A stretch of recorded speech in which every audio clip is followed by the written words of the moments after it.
ये ब्रजभूमि तो है ही, साथ में गौशाला भी है। हमारे शास्त्रों में, हमारे पुराणों में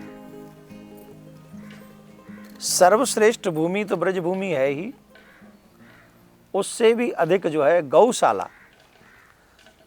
जिन स्थानों में गौ के श्री चरण पड़े हों, उस स्थान से पवित्र कोई स्थान नहीं है।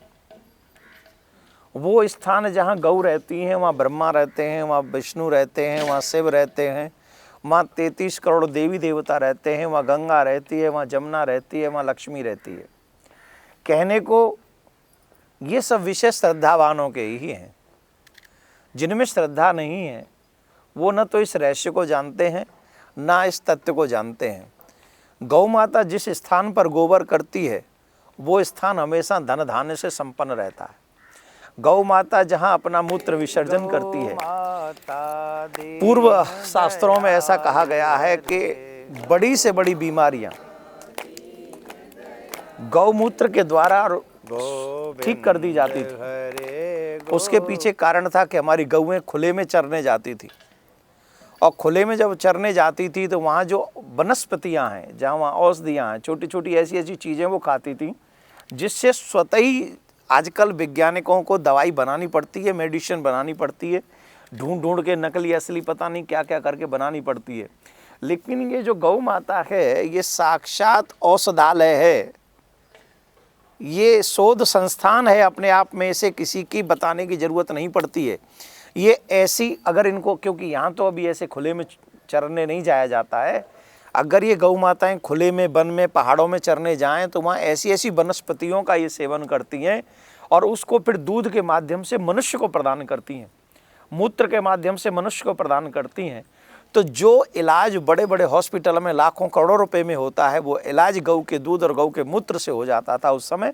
कारण उस समय गौओं के लिए गौचारे की भूमि थी। गौ में साक्षात भगवान आज भी बसते हैं। हम गोपाष्टमी की बहुत बहुत शुभकामना आपको दे रहे हैं। गोपाष्टमी आप सभी जानते हैं, आज के दिन भगवान श्री श्याम सुंदर ने, हमारे ब्रज के रसिक शिरोमणि श्याम सुंदर भगवान ने आज के दिन गैया चराने की जिद की, और आज ही के दिन से उन्होंने गैया चराना प्रारंभ किया। और इसीलिए इसको गोपाष्टमी का, कार्तिक मास की जो अष्टमी है, इसे गोपाष्टमी के नाम से जाना जाता है। तो हम श्यामा गैया के दर्शन कर रहे हैं, हम धौरी गैया के दर्शन कर रहे हैं, मटमैली गैया के दर्शन कर रहे हैं, और यहाँ सांड भी मौजूद है। तो इसका अभिप्राय ये हुआ कि हम पूर्ण गौशाला में यहाँ पर विराजमान हैं। प्रियाकांत की बड़ी कृपा है।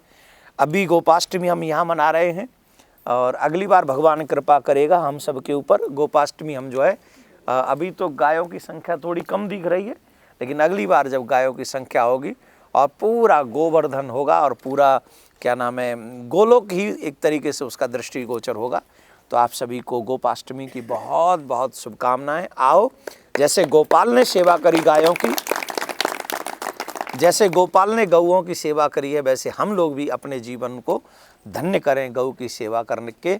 और अभी जब हम गौ के चरण वंदन करते हैं, गौ को कुछ खिलाते हैं, गौ को कुछ पिलाते हैं, निश्चित वो साक्षात त्रिलोकीनाथ भगवान विष्णु ही तृप्त होते हैं, सभी देवी देवता तृप्त होते हैं। तो आइए एक सुंदर सा सेवा प्रकल्प हम लोग बनाएं, जिससे गौ माता संतुष्ट हों, कामधेनु बनकर हमें आशीर्वाद दें। Happy Gopashtami all of you. आप सभी को गोपाष्टमी की बहुत बहुत बहुत बहुत शुभकामनाएं। राधे राधे। बोलो गौ माता की, गौ माता की, गौ माता की, प्रियाकांत सरकार की, प्रियाकांत सरकार की, सदगुरुदेव भगवान की, सदगुरुदेव भगवान की, वृंदावन धाम की, निम्बार्क भगवान की। जय जय श्री राधे।